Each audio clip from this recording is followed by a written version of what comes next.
Okay. आपका नाम और आप अपने बारे में कुछ बताइए।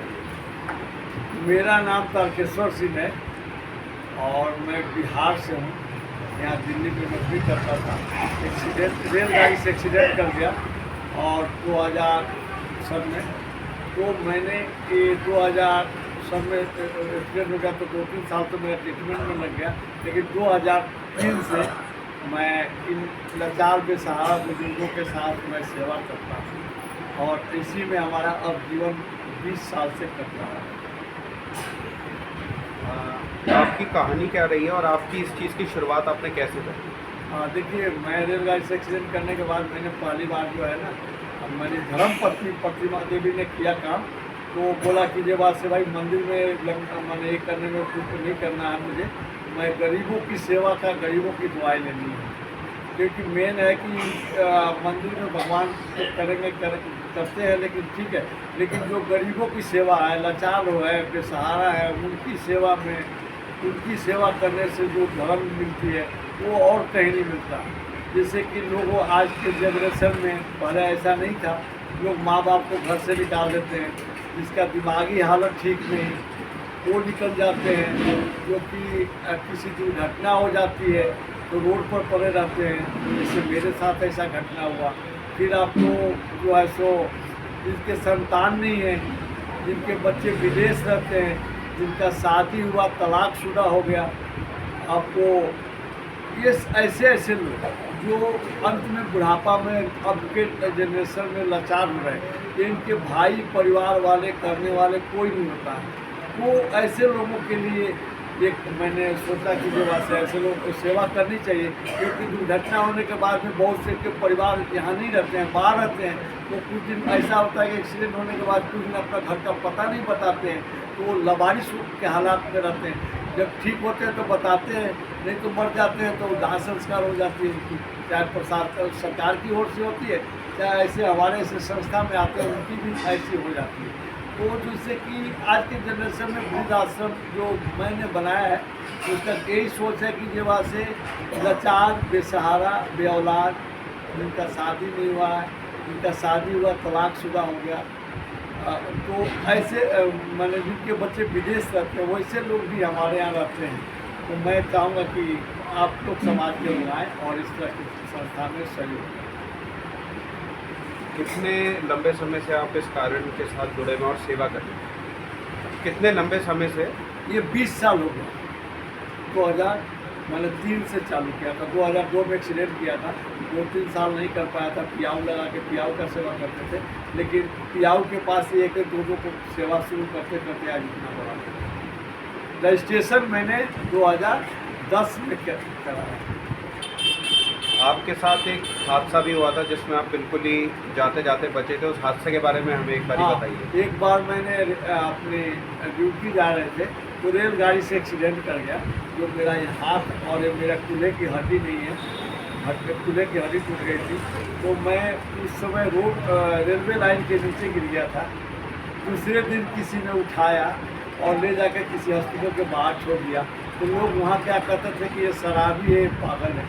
जबकि मेरे परिवार में मैंने कि ऐसे थोड़े CBI में भाई है, तो मेरा पता ठिकाना, उस समय मोबाइल का युग नहीं था, सबके पॉकेट में मोबाइल नहीं होती थी।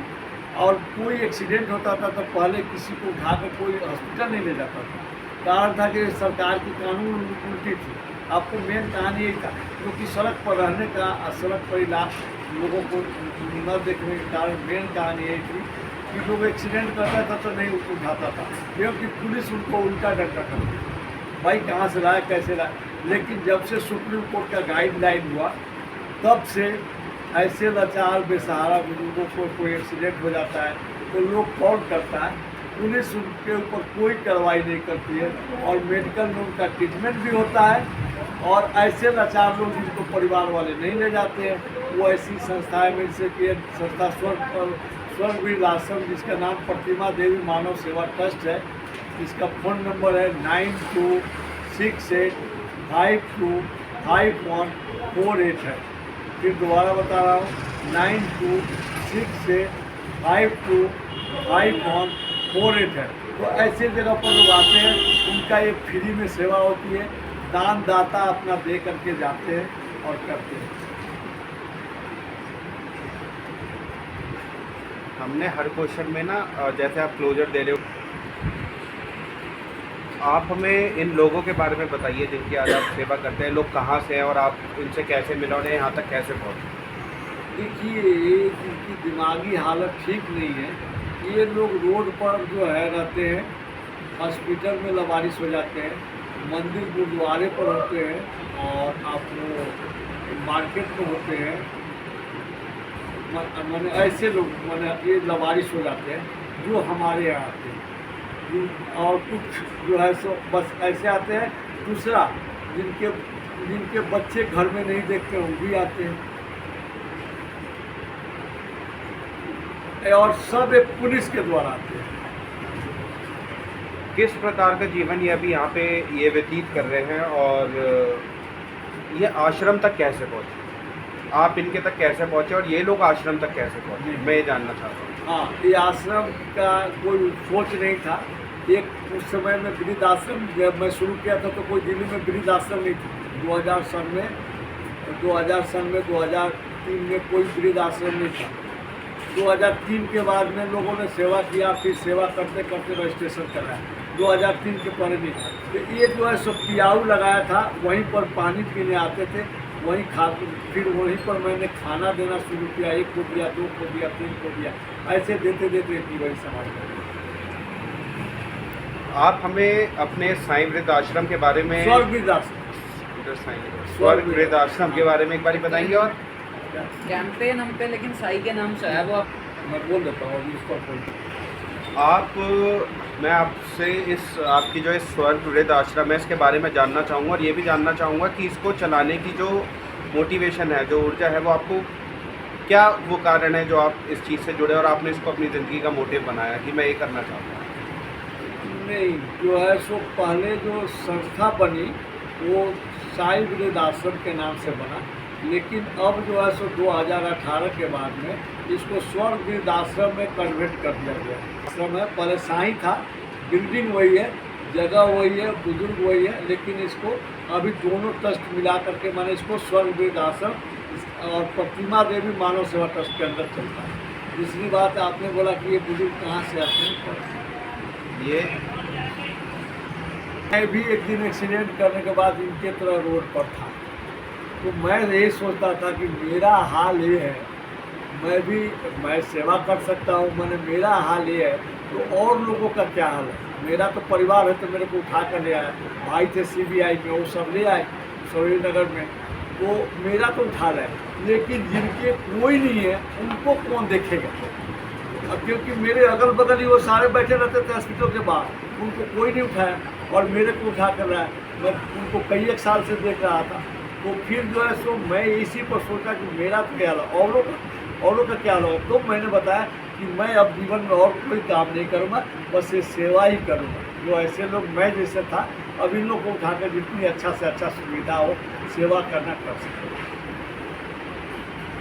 आप इनके बीच बहुत रहते हैं तो आपको इस चीज़ का बहुत अच्छे से ज्ञात होगा कि किन किन समस्याओं से लोग गुजरते हैं, क्या क्या प्रॉब्लम्स है जो उनके साथ रहती है, तो मैं वो उस बारे में भी जानना चाहूँगा। सबसे पहले तो भक्त जिसका दिमाग नहीं है, वो बोलते नहीं है, वो सुनते नहीं है, वो बिस्तर पर रहते पर खाना खा देते हैं और आपको चल फिर नहीं सकते हैं। तो इनकी एक तो सबसे बड़ी समस्या बुढ़ापा में जो हैंडीकेप हो जाते हैं, विकलांग हो जाते हैं, शरीर से लाचार हो जाते हैं, तो इनको जो है ये समस्या बहुत है।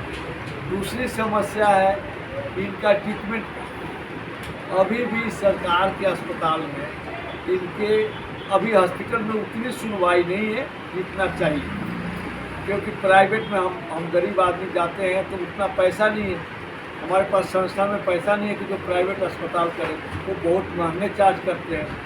लेकिन गवर्नमेंट में जो है सो उतनी बड़ी व्यवस्था तो सब है, लेकिन वो बहुत सेवा का जो है नाम है, वो जैसे चाहते हैं कि बुजुर्ग का तुरंत ट्रीटमेंट हो, नहीं हो पाता है। वो तारीख पर तारीख पड़ते रहती है, डेट डाल देते हैं, ये दवाई लिख देते हैं, डेट डाल देते हैं, ये तारीख लिख देते हैं, डेट डाल देते हैं।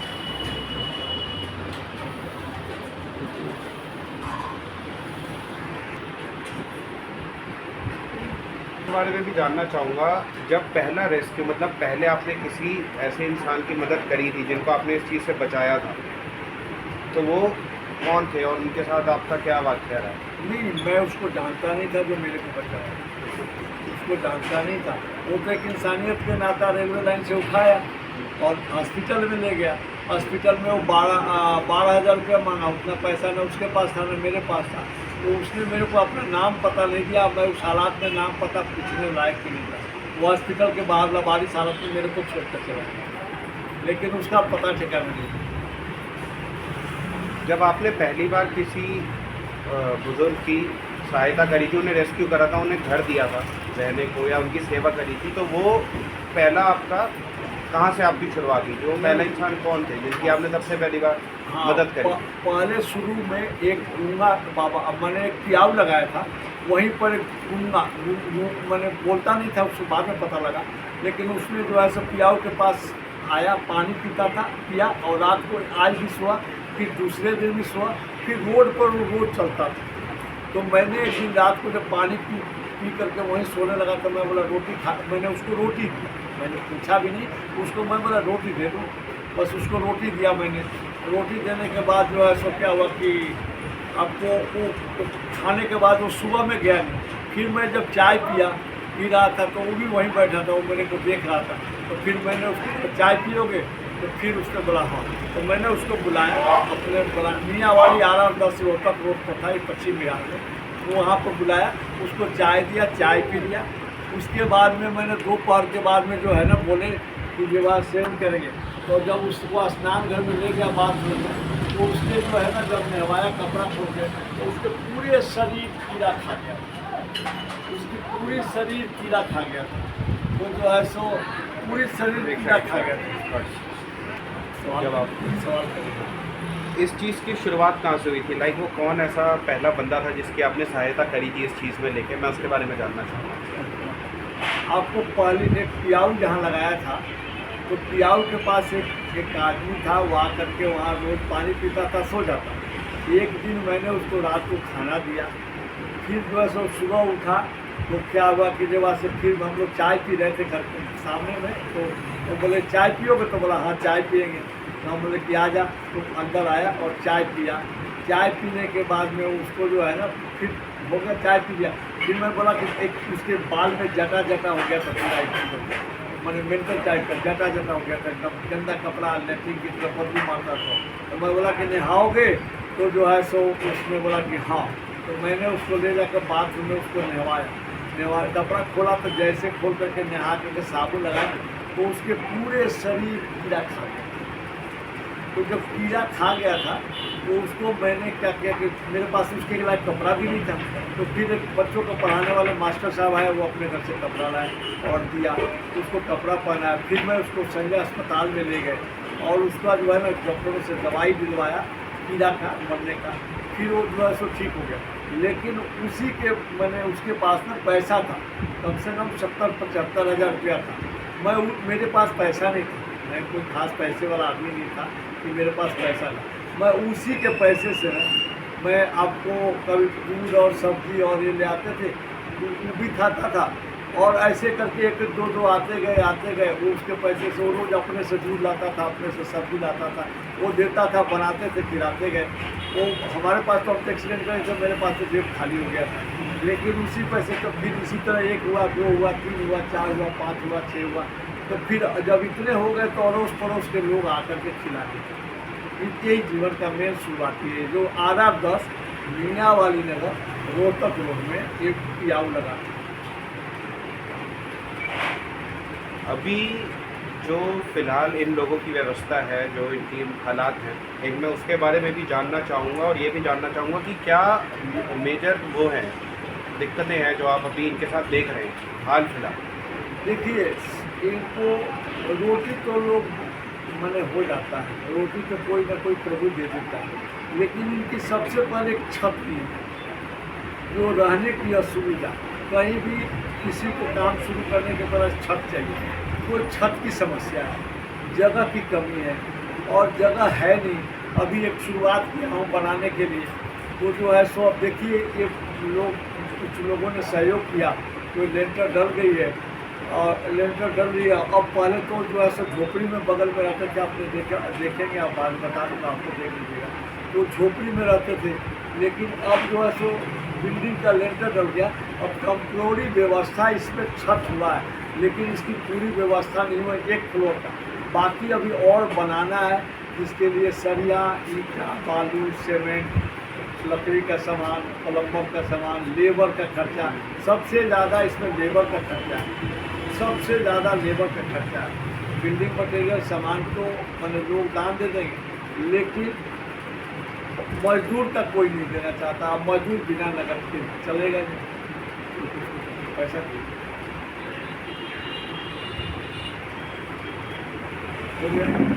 अब एक सवाल और है कि अब जो मैंने वृद्ध आश्रम चालू कर लिया, तो ये जो बुजुर्ग हैं इनकी अनेक समस्याएं हैं, क्योंकि कोई किसी का बच्चा नहीं सेवा करता है, किसी की दिमागी हालत ठीक नहीं, किसी के हैंडीकैप एक्सीडेंट हो गया है, दुर्घटना हो गया है, वो जो है उस बेड पर न करवट बदल पाते हैं, न चल पाते हैं। उनकी एक समस्या अभी भी है कि जो कि इनका सेवा करना, खिलाना पिलाना, बहुत से रोटी नहीं खा पाते हैं, लेटरिन करते हैं तो क्या करते हैं, उठाओ इनको साफ करने के लिए तो ये अपने हाथ में तो लगाते हैं, और हम जब उठाएंगे तो मेरे शरीर में भी लगा देते हैं। तो ये समस्या इन बुजुर्गों का है।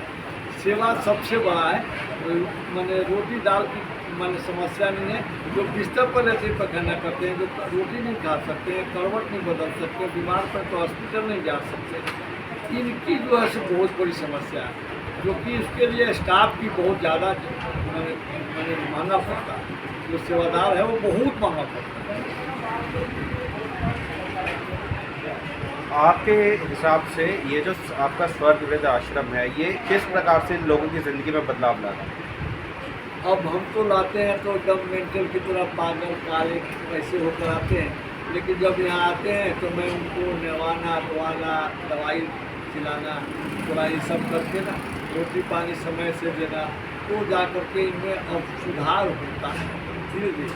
फिर खा पी लेते हो तो जो दिमागी हालत ठीक है, चाहे बहुत से ऐसे होते हैं कि समस्या आती है कि जो ठीक हो जाते हैं वो भाग जाते हैं, और जो नहीं चलने फिरने वाले होते हैं वो यहाँ बेड पर ही लेटे रहते हैं।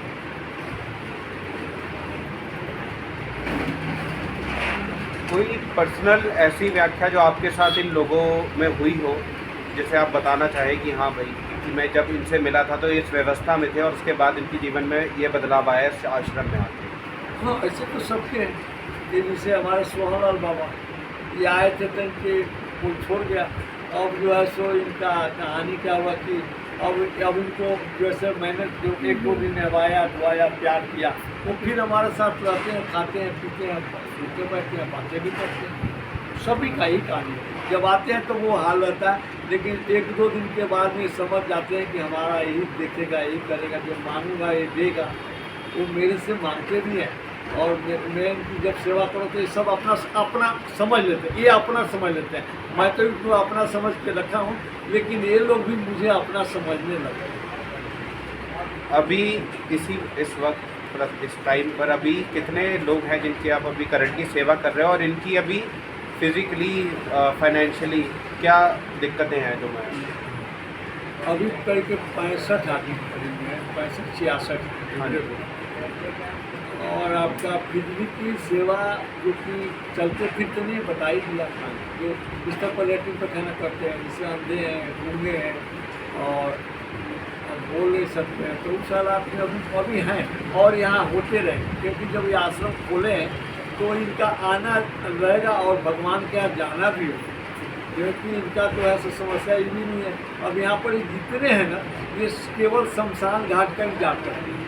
ये आश्रम है, लेकिन इसको तो मैंने शमशान घाट कहते हैं, प्रभु मेरे को कब बुला दो, अब मुझे जीने का इच्छा नहीं, बस यही एक है। बोले कि प्रभु अब जीने का मेरा कोई इच्छा नहीं, यही है। सब शमशान घाट के लाए।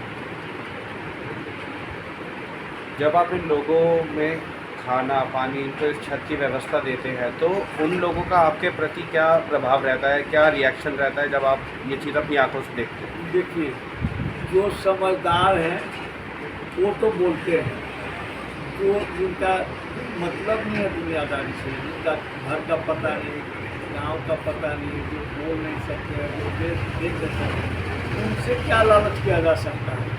आप माने बोलने वाला तो बोल रहे कि बाबू जी अच्छे हैं, सच अच्छे हैं, ठीक हो, लेकिन जो नहीं बोलते हैं, जो नहीं देखते हैं, जो नहीं सुनते हैं, वो तो ऊपर वाला ही से भी महसूस करना पड़ेगा। हम सेवा करके हमने इनसे दुआ ले रहे हैं, बस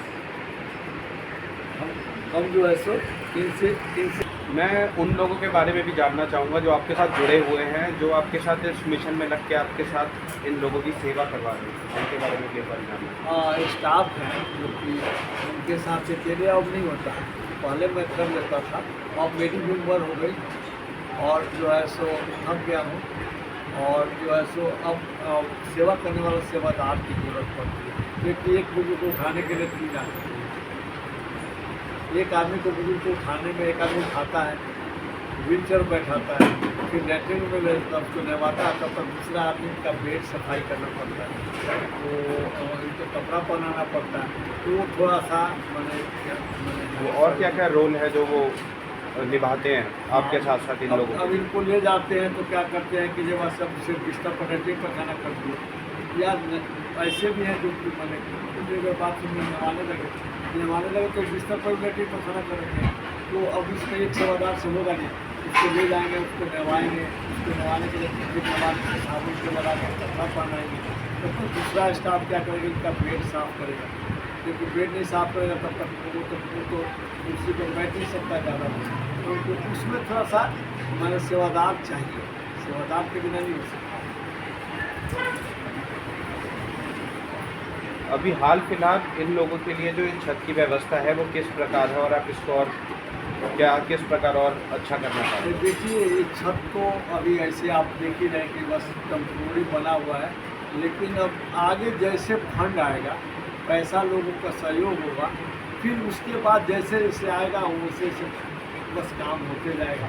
फिर आप देखिएगा कि जो आप आए हैं, आगे भी कभी आइएगा तो देखिएगा कि हाँ, इसमें जो है साल भर 2 साल में 6 महीना में क्या जितना हमारे देख रहे थे अब विकास कितना हुआ है, यही आप देख सकते हो।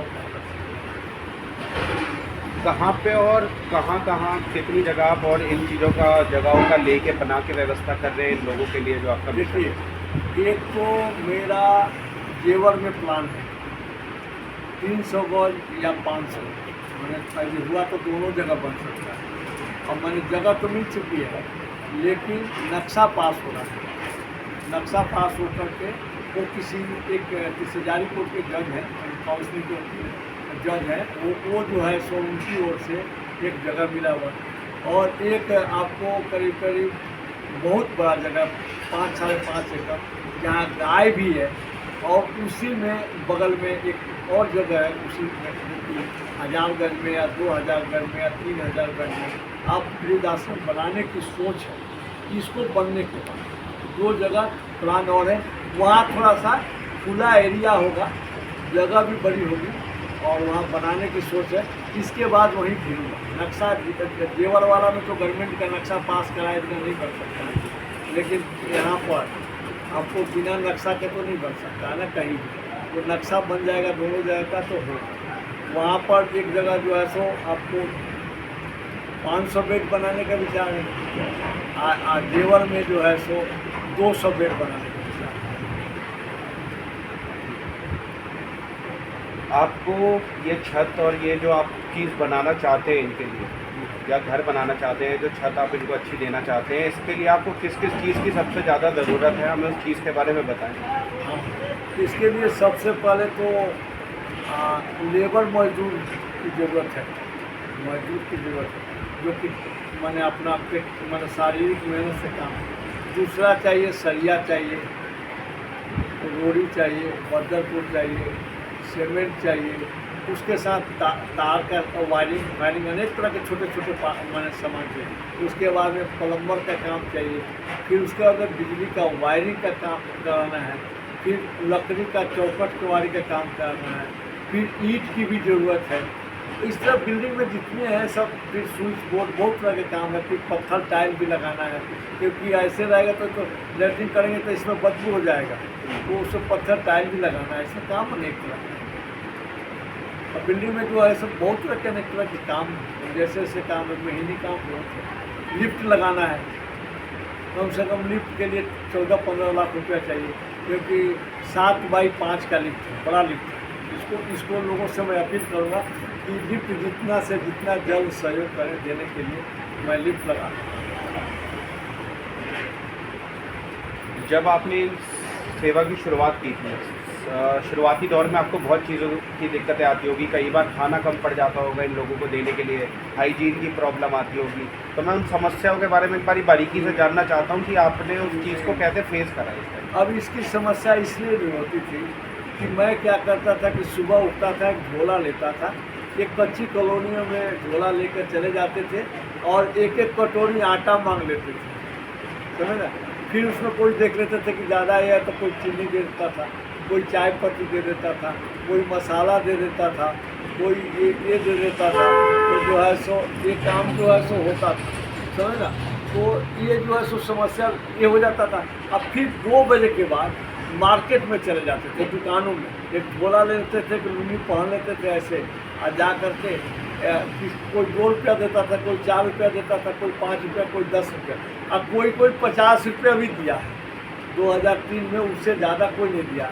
आज के डेट में तो खैर भगवान की कृपा से लोग देते हैं।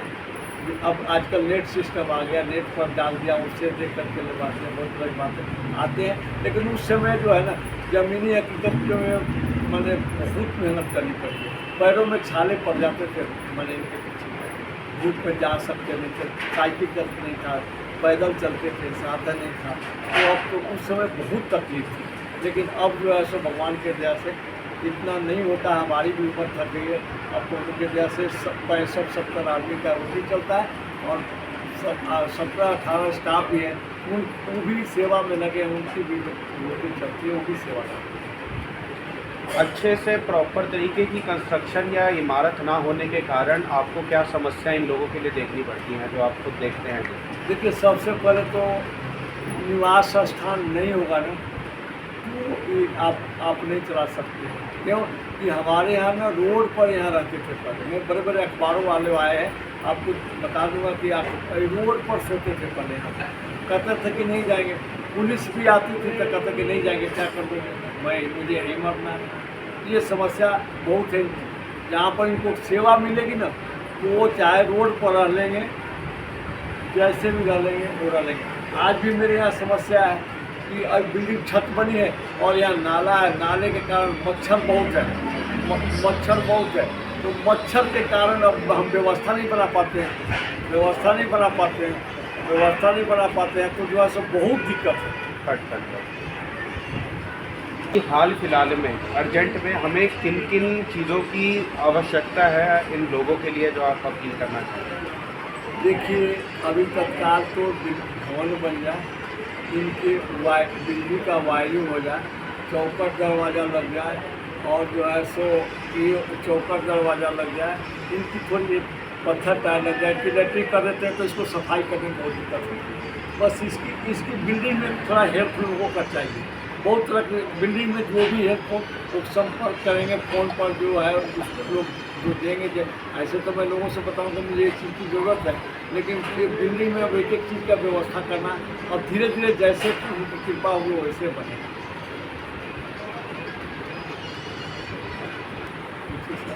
हाँ जी, तो मैं ये जानना चाहूँगा आपसे एक बारी कि जैसे इनकी जो हाल फिलहाल डेली चीज़ों की जो ज़रूरतें होती हैं, जैसे इनकी दवाइयाँ, खान पान, इनके हाइजीन और साफ़ सुथराई चीज़ों का ख्याल, ये चीज़ आप कैसे देखते हैं और इसके लिए क्या दिक्कतें आपको है जो फेस करनी पड़ती है? देखिए, ये तो रूटीन का जो काम है वो तो आपको रेगुलर चाहिए, और इतना नहीं होने के बाद तब होगा तो व्यवस्था नहीं बन पाएगी। जैसे राशन संबंधी बात हो गई, सर्फ साबुन संबंधी बात हो गई, फिनाइल सफाई के बारे में साबुन सर्फ, तो इसकी भी ज़रूरत है। फिर उसके बाद में बिजली का बिल है, गैस सिलेंडर है, दूध सब्जी है, तो ये सब रेगुलर। फिर चप्पल जूता है, फिर कपड़े हैं, ये जो घर में जितनी भी ज़रूरत पड़ती है बुजुर्गों का, वो सबकी तो ज़रूरत तो हर महीना चाहिए, जिसकी कम से कम बजट मैंने कम से कम मैंने अभी तो 60-65 में 4-4.5 लाख रुपया हो जाता है। फिर उसके बाद सेवादार की सेवा से समस्या होती है। सेवादार यदि नहीं रखो तो एक काम नहीं होगा, तो फिर आप इस आश्रम में आएंगे तो बदबू रहेगा। तो सेवादार और सेवादार की जो सैलरी है वो बहुत महंगा है, वो बहुत ही महंगा है, क्योंकि दूध सब्जी के साथ साथ सेवादार की बहुत ज़रूरत है। और जिन लोगों के साथ यहाँ पे शारीरिक या वैसी बीमारियाँ हैं, आप उनकी दवाई वगैरह का आप कैसे? अब ये जब बीमार पड़ते हैं तो सरकार ने एक बगल में मोहल्ला क्लिनिक खोला है, मतलब बहुत नज़दीक में, लेकिन 3 दिन का इमरजेंसी में गाड़ी किसी ने कंपनी ने दान में दिया है, एम्बुलेंस टाइप का, तो उससे मैं बीमार पड़ते ही मैं इनको अस्पताल ले जाता हूँ। उससे भी नहीं रखा हो तो ई रिक्शा है अपने पास, एम्बुलेंस कभी कभी नहीं आती है तो अपना ई रिक्शा एक रखा हूँ, जो अपने चलाना, गाड़ी चलाने तो नहीं आते लेकिन ई रिक्शा पर ले करके चले जाते हैं। कोई मर जाता है तो डेथ बॉडी पर, तो एम्बुलेंस थी मेरे पास, दिया था हेल्पलाइन दिया, अब वो एम्बुलेंस ख़त्म हो गई। 15 साल पहले से 16 साल पहले, अब 20 साल हो गया तो नहीं है वो। तो मैं अभी एम्बुलेंस मंगा लेता हूँ बाहर से किराए पर, गाड़ी की एम्बुलेंस की साधन नहीं है, और जो है सो ये बहुत बड़ी समस्या है, गाड़ी की चाहिए, गाड़ी की साधन। लोगों को प्रोवाइड कराते हो, जो चीज़ आप इनको देते हो, इनसे इनको क्या लाभ होता है उस बारे में आप बताइए। इनसे अभी मैं पूछ रहा हूँ आपसे, ठीक है?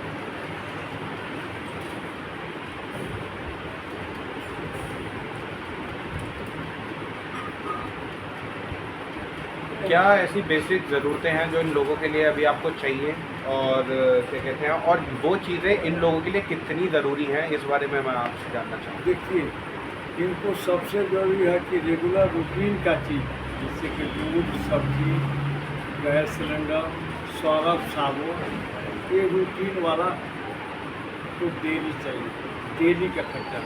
तो इसके लिए मैं लोगों से कहूँ, अरे भाई साहब आपको क्या हाल फिलहाल क्या बेसिक ज़रूरतें हैं जो इन लोगों को डेली रोज़मर्रा की ज़िंदगी में चाहिए होती है, और उनसे इनको कितना लाभ है, वो चीज़ उनके लिए इतनी क्यों ज़रूरी है, मैं इस बारे में आपसे। सबसे पहले ज़रूरतों में इनको स्वस्थ रहने के लिए 2 चीज़, एक तो पार्क में ले जाओ घुमाने के लिए, दूसरी बात कि इनको जो मेंटलिटी दिमाग के जो है, उनको दवाइयाँ बहुत महंगी पड़ती है। जो एम्स अस्पताल में, मेंटल अस्पताल है, वहाँ चलता है, राम मनोहर लोहिया में चलता है।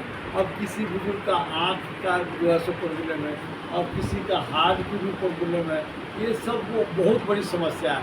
तो इसमें जो है सो एक तो सेवादार भी चाहिए, और दवाइयाँ भी चाहिए, और हॉस्पिटल में दौड़ भाग के लिए भी खर्चा चाहिए, क्योंकि एम्बुलेंस को रोज़ दौड़ाना, ले जाना एक बहुत बड़ी बात है। आपके हिसाब से लोगों को इस कैंपेन में क्यों डोनेट करना चाहिए? क्या ऐसी वजह है जो उनको प्रोत्साहित करे कि वो ज़्यादा से ज़्यादा दानदाता जो भी हैं इसमें आपकी सहायता करें? देखिए जी, ये जो उम्र है वो अंतिम पड़ाव है। घर में परिवार घर में छोड़ा, अपना दिमाग, भगवान ने, प्रभु ने दिमाग चेंज कर दिया, इसलिए छूट गया। इसमें लोगों को सहयोग इसलिए करना चाहिए कि इनका कोई सहारा नहीं, और वो एक समाज के लोग ही इनके सहारा हैं, जो कि इनको सेवा में सहयोग कर सकते हैं। और जो सहयोग करेंगे, हमारा जो सहयोग करते हैं, हमारा धर्म बनता है कि इनके सहयोग किया हुआ धनराशि को, धन को, सामान को, हमें इनको सही तरीके से यूज करके सेवा करना चाहिए, लेकिन लेकर कुछ नहीं जाना है यहाँ से, सब यही रहना है।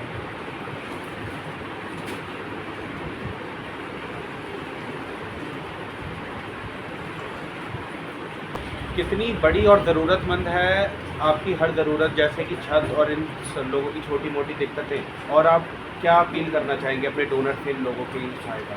देखिए, अब ये जो जनरेशन अभी आया है, इसमें बुजुर्ग बहुत दुखी है, समाज में, घर में बहुत दुखी है, चाहे पैसे वाला हो चाहे गरीब हो। पैसे वाला तो घर में तो तकलीफ है तो जान के कर रहे हैं, लेकिन गरीब है, उनके पास घर नहीं है, द्वार नहीं है, रखने की जगह नहीं होती है, वो माँ बाप को सेवा नहीं कर पाते। तो ऐसे लोग भी हैं और कुछ अच्छे लोग भी हैं जो कि उनके परिवार बच्चे नहीं घर में रखना चाहते हैं, बेटे भी हैं, बहुएं भी हैं, सेवा नहीं करना चाहते, तो वो लोग को आज के जनरेशन में कम से कम हमारे यहाँ 14,000 आदमी वेटिंग में हैं। रोज़ फ़ोन आती है कि भाई मेरे घर में बुजुर्ग है, कोई कहता मेरे पिताजी रह गए, कोई कहता कि इनका शादी नहीं हुआ, कोई कहता इनका कोई था ही नहीं, इन्होंने ये काम किया, बुढ़ापा आ गई, अब काम नहीं करने पाते हैं, घर के बाहर बैठे रहते हैं, मेट्रो पिलर के नीचे बैठे रहते हैं, किसी मार्केट में बैठे रहते हैं, किसी गुरुद्वारे में बैठे रहते हैं।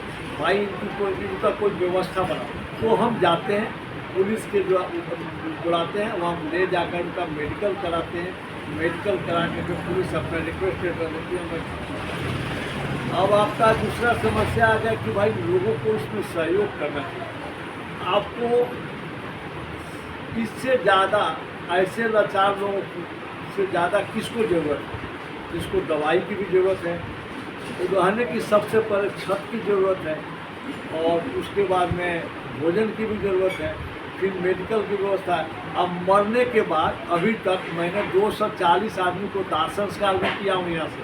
आपको ये तो बताया ही नहीं कि 240 आदमी को दाह संस्कार किया हूँ, और 7 आदमी हमारे बुजुर्ग अंग दान किए हैं, जो देश के लिए काम किए हैं, जो समाज के लिए काम किए हैं, बुजुर्ग समाज के लिए अपना शरीर को दान दिया है। तो मैं समाज से लोगों से कहना चाहूँगा कि आप लोग भी ऐसे लाचार बेसहारा लोगों का मैंने आप लोग भी सेवा करें। मैं यही समाज से विनती करूँगा, और जितना जल्दी से जल्दी सहयोग करें, ये छत बन जाए, और आगे भी लोगों को जो सहयोग मिलेगा तो आगे भी मैंने और ज़्यादा बेड बनाया जाए। अभी 145 बेड का बन रहा है, आगे ऐसे इसका 500 बेड का लक्ष्य है कि 500 बेड बने।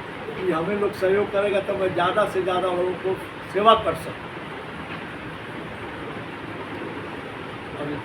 एक वाक़या बताना है, मतलब एक इमोशनल होता है ना, जो कि मतलब आपने देखा हो, जो अपनी आंखों से आपने किसी व्यक्ति को इस हालत में पाया हो कि आप जिसको देख के बड़ा ही आपको बुरा फील हुआ हो या मायूस लगा हो कि नहीं यार इस इंसान के साथ ऐसा नहीं होना चाहिए। वो व्याख्या है एक इमोशनल स्टोरी कोई किसी बंदे की जो अपनी अपनी आंखों से देखी हो और आप उसको बताते हो।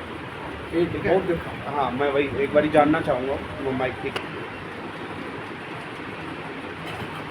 भी आपसे जानना चाहूँगा, किसी व्यक्ति से आप ऐसे परिस्थिति में मिले हो जिनकी आपने सेवा करी हो, जिसके बारे में जान के या उसकी स्टोरी को जान के आपको बहुत ठेस पहुँची हो या दिल दुखा हो आपका कि भाई ऐसा क्यों हुआ इस इंसान के साथ, वो मैं आपसे एक बार ज़रूर जानना चाहूँगा। ऐसा कोई बात? ये आपका सवाल बहुत अच्छा है कि मैंने जब से खोला, जब से मैंने इसको काम को शुरू किया, तब से लोग कोई घर में बुला करके अपना दुख बताता है, कुछ लोग जो है सो आकर के यहाँ बताते हैं, कुछ लोग पार्कों में मिल के अपने दुख बताते हैं, कुछ लोग हॉस्पिटल में मिलते हैं, वो कहते हैं भाई बेटे मैं इस तकलीफ में हूँ, अब मैं जीना नहीं चाहता हूँ, मैं घर में जाना नहीं चाहता हूँ। और आज भी ऐसे हमारे यहाँ जितने हैं सबकी एक आप पूछेंगे अपनी एक एक करके स्टोरी, सबकी कोई अपना अपना दुख मेरे से सुनाया है, तभी मैं इन लोग को रखा हूँ और पुलिस को जा कर के बताया इन्होंने। तब पुलिस वाले भी अपनी जो है सो अपना पुलिस वाले का भी बहुत बड़ा योगदान है, जो कि पुलिस वाले भी इस बात को, इन बुजुर्गों की बात सुनी और ले आकर के यहाँ पर बैठाए। आपको मैं बता दूं कि बड़े बड़े मकान हैं, बड़े बड़े कोठी हैं। अब एक एक मकान के आपको अब कहना नहीं चाहूँगा, इनके बच्चे विदेश रहे हों, उनकी बीमारी धर ली, बिस्तर पर लैट्रिन पर खाना करने लगे, उनको कोई नहीं पूछता है, घर में बदबू मारती है। तब वो हमें बुलाते हैं, लोग पड़ोसी रिश्तेदार उनके बुलाते हैं कि आप आइए और उनसे जाकर मिलिए और उनका कैसे व्यवस्था वो हो बताए। तो अभी इसकी तो कमी नहीं, रोज़ कोई ना कोई बुजुर्ग की एक समस्या है। आज एक मध्य प्रदेश से आए, कोई एक अमेरिका से आए थे, ऐसे एक आर्मी के सबसे बड़े अफसर थे, ऐसे आर्मी के माता जी अभी भी हैं, उनकी भी अनेक समस्या है। औलाद नहीं सेवा करता, औलाद मर गया, बेटी नहीं रखती है घर में, इनकी अनेक तरह के दुख सुनाते हैं। मैंने इनकी स्टोरी लिखने लगूँ ना तो बहुत लंबी स्टोरी होगी, मैंने हर बुजुर्ग का कोई ना कोई जीवन का कहानी है। और वो ऐसे ऐसे कहते, अभी एक माता जी यहाँ पर हैं, उनका मार कर बाँह तोड़ दिया, फिर वो किसी आश्रम में गए, उनको भी बताएंगे अपने उस आश्रम का तो ऐसे ऐसे बहुत से हैं। और इन लोग को जो है सो बहुत वही हैं जो दिमाग से हालात में उन्हें बोलते नहीं हैं, तो उनको तो रोड पर पड़े रहते हैं, लैट्रिन पर खाना में लेटे रहते हैं, हॉस्पिटल में लवारिश पड़े रहते हैं, मार्केट में, तो उनको उठाते हैं। वो तो उतना कोई दुख नहीं बताते, उनका तो कोई जीवन से मतलब उनका एक खत्म हो जाता है तो शरीर और ज़िंदगी से कोई मतलब नहीं होता। जिस तरह भगवान जिला रहा है, जब तक जीना रोड पर दिए चाहे आकर के आश्रम में दिए, उनकी जीवन एक बहुत एक कठिन काम है भाई, वो तो बहुत कठिन काम है।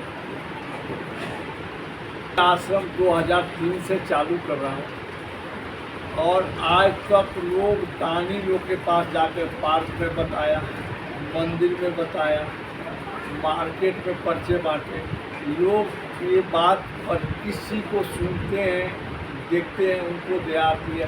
पहले 2-4 रुपया, पहले 2 ही 4 रुपया से शुरू किया हूँ, अब तो कोई 100-200 चाहे कोई रोटी खिलाने भी इनको आता है। ये बात मैं चाहूँगा कि ये तो है, लेकिन अब लोगों से कहना चाहूँगा कि लोग ज़्यादा जितने सहयोग करेंगे, जितने लोग इनकी सेवा में जुड़ेंगे, उतनी आगे और बुजुर्गों का भी सेवा होगा और इनकी भी सेवा होगी।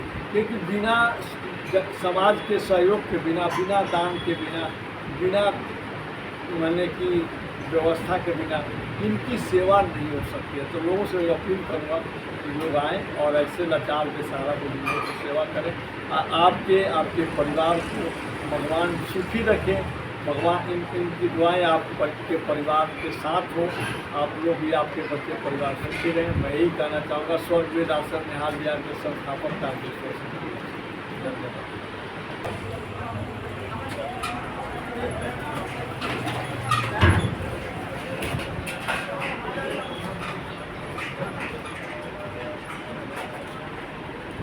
देखो ना सारा